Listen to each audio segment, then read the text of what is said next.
Hello my dear CBSE 10 family മക്കളെ, നമ്മൾ already social സയൻസിന്റെ സാമ്പിൾ ക്വസ്റ്റ്യൻ പേപ്പറിന്റെ ഒരു റിലീസ് ഉണ്ടായിരുന്നു എന്നൊക്കെ പറഞ്ഞ് വീഡിയോ ഒക്കെ ചെയ്തിട്ടുണ്ടായിരുന്നു. ഇന്ന് നമ്മൾ നോക്കാൻ പോകുന്നത് സോഷ്യൽ സയൻസിന്റെ എങ്ങനെയാണ് പാറ്റേൺ, ക്വസ്റ്റ്യൻസിന്റെ പാറ്റേൺ എങ്ങനെയാണ്, ഏതൊക്കെ രീതിയിലായിരിക്കും വരാൻ പോകുന്നത്, ഏതൊക്കെ സെക്ഷൻസ് ഉണ്ട് നിങ്ങളെ ക്വസ്റ്റ്യൻ പേപ്പറിൽ എന്നുള്ള കാര്യമാണ്. ഓക്കെ, അങ്ങനെയാണെങ്കിൽ മക്കളെ, നമ്മൾ സോഷ്യൽ സയൻസിൽ നിങ്ങൾ ആദ്യം അറിയേണ്ട ഒരു വിഷയമുണ്ട്. അത് ഒരുപാട് ഇപ്പൊ MCQ ആയിക്കോട്ടെ, അല്ലെങ്കിൽ മാപ്പ് ബേസ്ഡ് ക്വസ്റ്റ്യൻസ് ആയിക്കോട്ടെ, അല്ലെ മാപ്പിന്റെ ക്വസ്റ്റ്യൻസ് ആയിക്കോട്ടെ, അല്ലെങ്കിൽ ഇപ്പൊ എന്താ അസേർഷൻ ആയിക്കോട്ടെ, എല്ലാം നമ്മൾ കണ്ടിട്ടുണ്ടായിരുന്നു. പിക്ചർ ബേസ്ഡ് ക്വസ്റ്റ്യൻസ് നമ്മൾ കണ്ടിട്ടുണ്ട്. ഓക്കെ, ഇനി നമ്മൾ പ്രതീക്ഷിക്കാവുന്ന ഒരു ക്വസ്റ്റ്യൻസ് ആണ് ആ സാധനമൊക്കെ. നമ്മൾ നെപ്പോളിയന്റെ ഒക്കെ കണ്ടിട്ടുണ്ടായിരുന്നു അല്ലെ, സാമ്പിൾ ക്വസ്റ്റ്യൻ പരിശോധിച്ചപ്പോൾ. സ്വാഭാവികമായിട്ടും ഇവിടെ നമ്മൾ ചർച്ച ചെയ്യാൻ പോകുന്നത് എന്തൊക്കെയാണ് 80 മാർക്കോളം നിങ്ങൾക്ക് കിട്ടുന്നുണ്ട്. ഓക്കെ, 80 മാർക്കോളം നിങ്ങൾ വാങ്ങിച്ചെടുക്കണം നമ്മുടെ സോഷ്യലിൽ. അപ്പൊ ഏതൊക്കെയാണ് സെക്ഷൻസ്, ഏകദേശം A തൊട്ട് F വരെ, ഓക്കെ, ABCDEF വരെ നിങ്ങൾക്ക് സെക്ഷൻസ് ആയിട്ട് നമ്മുടെ ക്വസ്റ്റ്യൻ പേപ്പറിൽ കാണാൻ പറ്റുന്നുണ്ട്. ഓക്കെ, A മുതൽ F വരെ. അപ്പൊ സ്വാഭാവികമായിട്ടും A സ്റ്റാർട്ട് ചെയ്യുന്നത്, സെക്ഷൻ സ്റ്റാർട്ട് ചെയ്യുന്നത് MCQ വെച്ചിട്ടാണ്. ഓക്കെ, മൾട്ടിപ്പിൾ ചോയ്സ് ക്വസ്റ്റ്യൻ ആണ്. നിങ്ങൾക്ക് 1 മാർക്കിനുള്ള ക്വസ്റ്റ്യൻ ആയിരിക്കും ഉണ്ടാവുക. അതിനുശേഷം അവസാനിക്കുന്നത് മാപ്പ് സ്കിൽ ബേസ്ഡ് ക്വസ്റ്റ്യൻസിലാണ്. ഓക്കെ, നിങ്ങൾക്ക് ഒരു ഹിസ്റ്ററിയിൽ നിന്നും ജോഗ്രഫിയിൽ നിന്നും നിങ്ങൾക്ക് 2 എടുത്തു നിങ്ങൾക്ക് മാപ്പ് ബേസ്ഡ് ആയിട്ടുള്ള ക്വസ്റ്റ്യൻസ് ചോദിക്കും. സ്വാഭാവികമായിട്ടും അത് വെച്ചിട്ട് നമ്മുടെ ക്വസ്റ്റ്യൻ പേപ്പർ അവസാനിക്കുകയും ചെയ്യും. അപ്പൊ അങ്ങനെ മൊത്തത്തിൽ നിങ്ങൾക്ക് 80 മാർക്ക് മേടിച്ചെടുക്കണം ഈ പറഞ്ഞിട്ടുള്ള A മുതൽ F വരെയുള്ള സെക്ഷൻസിൽ നിന്ന്. അപ്പൊ ഇതിൽ നിന്നൊക്കെ എത്ര മാർക്കാണ്, ഈ സെക്ഷനിൽ നിന്നൊക്കെ എത്ര വെയിറ്റേജ് ഉണ്ട് എന്ന് നമ്മൾ മനസ്സിലാക്കണം അല്ലെ. നോക്കാം നമുക്ക് എങ്ങനെയാണെന്നുള്ളത്. ആദ്യം നമ്മൾ A നോക്കുകയാണെങ്കിൽ ഫസ്റ്റ് ക്വസ്റ്റ്യൻ മുതൽ 20ാമത്തെ ക്വസ്റ്റ്യൻ വരെ നിങ്ങൾക്ക് MCQ ആണ്, മൾട്ടിപ്പിൾ ചോയ്സ് ക്വസ്റ്റ്യൻ ആണ്. ഏകദേശം സിമ്പിൾ ആയിട്ട് 20 മാർക്ക് കിടിലമായിട്ട് വാങ്ങിക്കാൻ പറ്റുന്ന ഒരു സംഭവമാണ്. ഒന്നുമില്ല, ജസ്റ്റ് നിങ്ങൾ എന്ത് ചെയ്യുക, ഓപ്ഷൻസ് നിന്ന് സെലക്ട് ചെയ്യുക, 1 മാർക്ക് വാങ്ങിച്ചെടുക്കുക. ഓക്കെ, അങ്ങനെ ഓരോ ക്വസ്റ്റ്യനിൽ നിന്നും 1 മാർക്ക് വീതം 20 ക്വസ്റ്റ്യനിൽ നിങ്ങൾക്ക് 20 മാർക്കോളം കിട്ടുന്നതായിരിക്കും A സെക്ഷനിൽ. ഓക്കെ, അത് കുഴപ്പമില്ല, എൻ്റെ മക്കളെ കൊണ്ട് ചെയ്യാൻ പറ്റും. നിങ്ങൾ നമ്മളെ ക്ലാസ് ഒക്കെ ലൈവ് ക്ലാസ്സസും വീഡിയോസും ഒക്കെ കണ്ടാൽ മാത്രം മതി, നിങ്ങൾക്ക് എളുപ്പത്തിൽ 1000 മാർക്ക് കിട്ടും. ഇനി ബിയിലേക്ക് വന്നു കഴിഞ്ഞാൽ, B സെക്ഷനിലേക്ക് വന്നു കഴിയുമ്പോൾ 21 മുതൽ 24ാമത്തെ ക്വസ്റ്റ്യൻ വരെ നിങ്ങൾക്ക് വെരി ഷോർട്ട് ആൻസർ അല്ല, വെരി ഷോർട്ട് ആൻസർ. ആ ഷോർട്ട് ആൻസർ തന്നെ നിങ്ങൾ വീണ്ടും ചെറുതാക്കുക. ഓക്കെ, അപ്പൊ എന്നിട്ട് വളരെ കുഞ്ഞതായിട്ട് നിങ്ങൾ എഴുതുക. ഏകദേശം 2 മാർക്ക് നിങ്ങൾക്ക് അവിടെ നിന്ന് കിട്ടുന്നതായിരിക്കും 21 മുതൽ 24 വരെയുള്ള ക്വസ്റ്റ്യൻസിൽ നിന്ന്. Okay, ready? അപ്പൊ നോക്കിയാൽ മക്കളെ, 2 മാർക്കിനുള്ള ക്വസ്റ്റ്യൻ ആണ്, വെരി ഷോർട്ട് ആൻസർ ആണ്, ചിന്തിച്ചു വെക്കുക. ഓക്കെ, ഷോർട്ട് ആൻസർ ആകുമ്പോൾ അതിൻ്റെതായിട്ടുള്ള വ്യത്യാസം വരും. വെരി ഷോർട്ട് ആൻസർ ആകുമ്പോൾ വീണ്ടും നിങ്ങൾ അതിനെ കുഞ്ഞതാക്കി മാറ്റണം, ചെറുതാക്കി മാറ്റണം, സിംപ്ലിഫൈ ചെയ്യണം. Okay, fine. അങ്ങനെയാണെങ്കിൽ C സെക്ഷനിലേക്ക് വന്നു കഴിഞ്ഞാൽ 25 മുതൽ 29 വരെയാണ് ക്വസ്റ്റ്യൻസ് നിങ്ങൾക്ക് C സെക്ഷനിൽ കാണാൻ പറ്റുക. വെരി ഷോർട്ട് ആൻസറിൽ നിന്ന് കുറച്ചും കൂടെ നിങ്ങൾ കൂടുതൽ എഴുതേണ്ടതായിട്ട് വരും ഷോർട്ട് ആൻസറിലേക്ക് എത്തുമ്പോൾ. കാരണം എന്താ, 3 മാർക്കിലുള്ള ക്വസ്റ്റ്യൻസ് ആണ് ഈ പറഞ്ഞിട്ടുള്ള C സെക്ഷനിൽ നിങ്ങളോട് ചോദിക്കുന്നത്. ഓക്കെ, 25 മുതൽ 29 വരെ കിട്ടിയല്ലോ. അപ്പൊ സ്വാഭാവികമായിട്ട് 3 മാർക്ക് ആകുമ്പോൾ 2 മാർക്ക് എഴുതി വെച്ചാൽ അത്ര എഴുതി വെച്ചാൽ പോരാ, കുറച്ചും കൂടെ എഴുതണം. അതിനാണ് ഷോർട്ട് ആൻസർ എന്ന് മാത്രം എഴുതിയിരിക്കുന്നത്. Okay, fine. അത് എൻ്റെ മക്കൾക്ക് എന്ത് ചെയ്യാൻ പറ്റും, ടാക്കിൾ ചെയ്യാൻ പറ്റുന്ന ഒരു സംഭവം മാത്രമേ ഉള്ളൂ. ഓക്കെ, 2 മാർക്ക് 3 മാർക്കൊക്കെ വാങ്ങിക്കാൻ പറ്റുന്നേ ഉള്ളൂ, നിങ്ങൾ നന്നായിട്ട് നമ്മളെ ലൈവും കാര്യങ്ങളൊക്കെ കണ്ടു കഴിഞ്ഞാൽ. Okay, ready? അങ്ങനെയാണെങ്കിൽ മക്കൾ ഡിയിലേക്ക് വന്നു കഴിഞ്ഞാൽ ഏകദേശം 30 to 33 വരെ നിങ്ങൾക്ക് കാണാൻ പോകുന്ന ക്വസ്റ്റ്യൻസ് എന്ന് പറയുന്നത് ലോങ് ആൻസർ ക്വസ്റ്റ്യൻസാ. ചില്ലറ കാര്യമല്ല, ലോങ് ആൻസേഴ്സ് കുറച്ച് നിങ്ങൾ എഴുതണം. ഓക്കെ, അപ്പൊ എത്ര എഴുതണം എന്ന് കുറെ പേർക്ക് ഡൗട്ട് ഉണ്ടാവും അല്ലേ. എങ്ങനെയാണ് സാർ ലോങ് ആൻസേഴ്സും ഷോർട്ട് ആൻസേഴ്സും നമ്മൾ എങ്ങനെയാണ് എഴുതി എത്ര ദൂരം പേപ്പറിൽ നമ്മൾ എഴുതണം എന്നൊക്കെ ഡൗട്ട് ഉണ്ടാവും. സാർ പറഞ്ഞുതരാം ഇതിന്റെ അവസാനം. ഓക്കെ, അപ്പൊ ലോങ് ആൻസർ നിങ്ങൾക്ക് 5 മാർക്കാണ് കിട്ടാൻ പോകുന്നത്. അപ്പൊ സ്വാഭാവികമായിട്ട് നിങ്ങൾ എന്ത് ചെയ്യണം, കുറച്ച് പഠിക്കണം, കുറച്ച് ടഫ് ആയിരിക്കും. ചില ക്വസ്റ്റ്യൻസ് ഒക്കെ ഇപ്പൊ അസേർഷൻ ബേസ്ഡ് ക്വസ്റ്റ്യൻസ് ഒക്കെ വരുമ്പോൾ നിങ്ങൾക്ക് കുറച്ച് ടഫ് ആയിരിക്കും. സ്വാഭാവികമായിട്ട് നാച്ചുറലി അങ്ങനെ സംഭവിക്കും, കുഴപ്പമില്ല. അപ്പൊ നിങ്ങൾ എന്ത് ചെയ്യുക, ഈ പറഞ്ഞ D സെക്ഷനും കംപ്ലീറ്റ് ആക്കി കഴിയുമ്പോൾ അടുത്തൊരു സാധനമുണ്ട്, ABCDE സെക്ഷനിലേക്ക് വരുമ്പോൾ F വരെയാണ് നിങ്ങൾക്കുള്ളത്.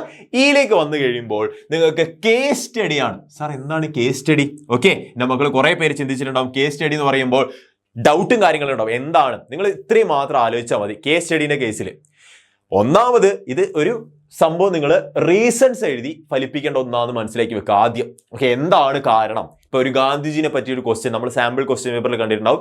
ഗാന്ധിജിനെ പറ്റി, അല്ലെങ്കിൽ ഇപ്പൊ പറഞ്ഞിട്ടുള്ള റൗലറ്റ് ആക്ട്, എന്തെങ്കിലും ഒരു നിയമം, ഓക്കെ, എന്തെങ്കിലും പറ്റി അതിനെ നിങ്ങൾ ക്രിട്ടിസൈസ്ഡ് ചെയ്ത് എഴുതണം. കേസ് സ്റ്റഡീന്റെ കേസിൽ എങ്ങനെയാണത് വന്നത്, എന്തൊക്കെയാണ് സംഭവിച്ചത് എന്നുള്ളതൊക്കെയാണ് കേസ് സ്റ്റഡീന്റെ കേസിൽ സംഭവിക്കുക.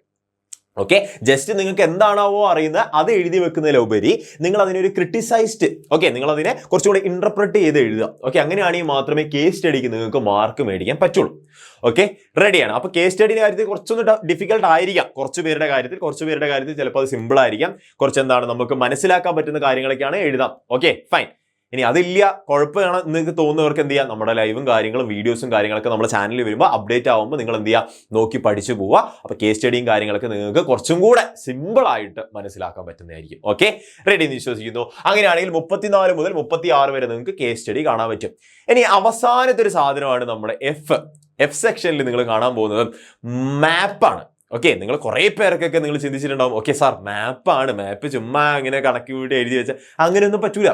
നിങ്ങൾക്ക് കൃത്യമായിട്ടൊരു ധാരണ ഉണ്ടാവണം, കൃത്യമായിട്ടൊരു നോഷൻ ഉണ്ടാവണം, എങ്ങനെയാണ് എവിടെയാണ് നമ്മൾ ഇത് ചെയ്താൽ കറക്റ്റ് ആവുക, അല്ലെങ്കിൽ കൃത്യമായിട്ട് നിങ്ങൾ പഠിച്ച പാഠഭാഗങ്ങളിൽ എന്തൊക്കെയാണ് എവിടേക്കാണ് ഉള്ളത്.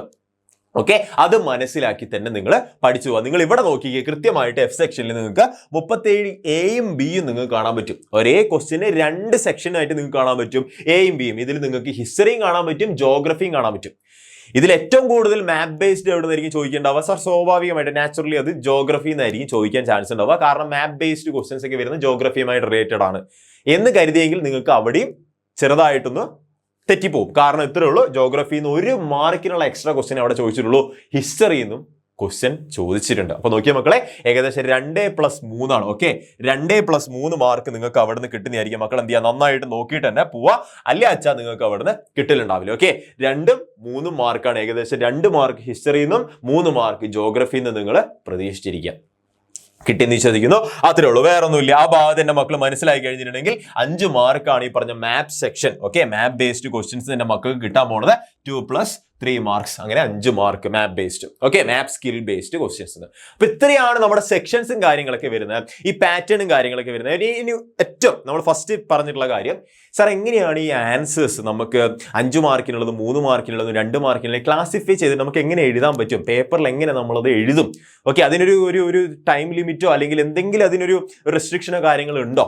ഓക്കെ, ഇത്രയേ ഉള്ളൂ മക്കളെ. നിങ്ങൾ 2 മാർക്കിനും 1 മാർക്കിന് 2 മാർക്കിനും 3 മാർക്കിനൊക്കെ എഴുതുമ്പോൾ സ്വാഭാവികമായിട്ടും ഒരു പേജിന്റെ പകുതി ഒക്കെ ആയിരിക്കും നിങ്ങൾ എടുക്കുന്നുണ്ടാവുക, അതിലും കുറവ് എടുക്കുന്നവരുണ്ടാവും. ഓക്കെ, വെരി ഷോർട്ട് ആൻസറിന്റെ കേസിൽ നിങ്ങൾ 1 പേജിന്റെ അതിൻ്റെ ഉള്ളിൽ ചെയ്ത് തീർത്താൽ മതി. അതിന്റെ അപ്പുറത്തേക്ക് നിങ്ങൾ പോകേണ്ട, എക്സസീവ് ആയിരിക്കും. ഓക്കെ, ഇനിയിപ്പോൾ 5 മാർക്കിന്റെ ലോങ് ആൻസറും കാര്യങ്ങളൊക്കെ വരികയാണെങ്കിൽ നിങ്ങൾ കുറച്ചൊന്ന് ഇലാബറേറ്റ് ചെയ്ത് എഴുതേണ്ടി വരും, കുറച്ചൊന്ന് നിങ്ങൾ കാര്യങ്ങളെ കുറച്ചൊന്ന് ഇന്റർപ്രറ്റ് ചെയ്യേണ്ടി വരും, കാര്യങ്ങളെ കുറച്ച് നിങ്ങൾ ക്രിട്ടിസൈസ്ഡ് മൈൻഡോട് കൂടി കാണേണ്ടി വരും. ഓക്കെ, റെഡിയാണ്. നിങ്ങൾ പഠിച്ച കാര്യങ്ങൾ നിങ്ങൾ അതേപോലെ പോയിന്റ് വൈസ് ആയിട്ട് എഴുതേണ്ടി വരും. ഓക്കെ, അപ്പൊ വെരി ലോങ് ആൻസേഴ്സിന്റെ കാര്യത്തിൽ പാരഗ്രാഫ് വൈസോ അല്ലെങ്കിൽ പോയിന്റ് വൈസോ എന്റെ മക്കൾ എഴുതിയിരിക്കണം നിർബന്ധമായിട്ടും. ഓക്കെ, അതിന്റെ ഒരു കണക്ക് വെക്കുക. ഒരു 5 മാർക്കൊക്കെ ആകുമ്പോൾ ഒരു പേജിന്റെ അപ്പുറം ഇപ്പുറം വേണമെങ്കിൽ ഒരു അര പേജും കൂടെ എഴുതി കഴിഞ്ഞാൽ ഓക്കെ ഫൈൻ. ഇത്രയേ ഉള്ളൂ. കാരണം മറ്റൊന്നുമല്ല, നിങ്ങൾക്ക് ഇവിടെ കാണാൻ പോകുന്ന കേസ് സ്റ്റഡിയും കാര്യത്തിലേക്ക് നിങ്ങൾ കുറച്ചധികം നിങ്ങളൊന്ന് മനസ്സിരുത്തി ചെയ്യേണ്ട കാര്യങ്ങളായിരിക്കും. ഓക്കെ, നിങ്ങളൊന്നുകൊണ്ട് മേജർ ആവേണ്ട, നിങ്ങൾ ഒന്നുകൊണ്ട് പേടിക്കേണ്ട കാര്യമില്ല. നിങ്ങൾ എക്സാമിൽ ക്ലാസ് കാണുകയാണെങ്കിൽ അടിപൊളിയായിരിക്കും. നമ്മൾ ലൈവ് സെക്ഷനും കാര്യങ്ങളൊക്കെ ആയിട്ട് എൻ്റെ മക്കളെ മുന്നിലേക്ക് വരുന്നതായിരിക്കും, ഓരോ ചാപ്റ്റേഴ്സിൻ്റെയും. അപ്പോൾ എൻ്റെ മക്കൾ എന്ത് ചെയ്യുക, ജസ്റ്റ് നിങ്ങൾ എന്ത് ചെയ്യുക, സബ്സ്ക്രൈബ് ചെയ്യാത്തവർ സബ്സ്ക്രൈബ് ഒക്കെ ചെയ്ത് വെച്ചേക്കുക, ഓരോ അപ്ഡേറ്റും കാര്യങ്ങളൊക്കെ എൻ്റെ മക്കൾ അറിഞ്ഞിരിക്കുക. ഓക്കെ, റെഡിയാണ്. അപ്പോൾ നോക്കിയ മക്കളെ, ഇത്രയാണ് നമ്മുടെ പാറ്റേണും കാര്യങ്ങൾ സോഷ്യലിന്റെ കാര്യത്തിൽ വരുന്നത്. അങ്ങനെ മൊത്തം നമുക്ക് ഏകദേശം 80 മാർക്കോളം നമുക്ക് കിട്ടുന്നതായിരിക്കും. ഇനി ഇതൊക്കെ നിങ്ങൾക്ക് വേഗം കിട്ടണമെന്നുണ്ടെങ്കിൽ നമ്മളെ ലക്ഷ്യ ബാച്ചിൽ ഇങ്ങനെ ഓരോ സബ്ജക്റ്റിനും ലക്ഷ്യ ബാച്ചിൽ എൻ്റെ മക്കൾക്ക് കാര്യങ്ങൾ വ്യക്തമാക്കി തരുന്നതായിരിക്കും. ഓരോ സബ്ജക്റ്റിനും ഓരോ ക്വസ്റ്റ്യൻ്റെ പാറ്റേണും കാര്യങ്ങളൊക്കെ ആയിട്ട് ഓരോ ടീച്ചേഴ്സും നിങ്ങളെ മുന്നിലേക്ക് വരുന്നതായിരിക്കും. അപ്പം അടിപൊളിയാക്കുക. നമ്മൾ സോഷ്യലിൻ്റെ കാര്യത്തിൽ എൻ്റെ മക്കൾ ഒരു കാരണവശാലും പേടിക്കേണ്ട, സാറുണ്ടാവും എൻ്റെ മക്കളുടെ കൂടെ തന്നെ. അതുപോലെ തന്നെ എക്സാമിൻ്റെ ഫാമിലി എൻ്റെ മക്കളുടെ കൂടെ ഉണ്ടാവും. ജസ്റ്റ് നിങ്ങൾ എന്ത് ചെയ്യുക, നമ്മുടെ ലക്ഷ്യ ബാച്ചിലേക്ക് ജോയിൻ ചെയ്യാൻ താല്പര്യമുള്ളവർ ജോയിൻ ചെയ്തോ. ഇനിയിപ്പോൾ അത് കണ്ടിട്ട് പേടിയുള്ളവരൊക്കെ ജോയിൻ ചെയ്ത് പഠിച്ചാൽ മതി, വേറെ ഒന്നും നോക്കേണ്ട കാര്യമില്ല. താഴെ കാണുന്ന നമ്പറിലേക്ക് ജസ്റ്റ് ഒന്ന് കോൺടാക്ട് ചെയ്യുക, അടിപൊളിയാക്കുക. അപ്പോൾ എന്താ, നന്നായിട്ട് പഠിക്കുക. Happy learning.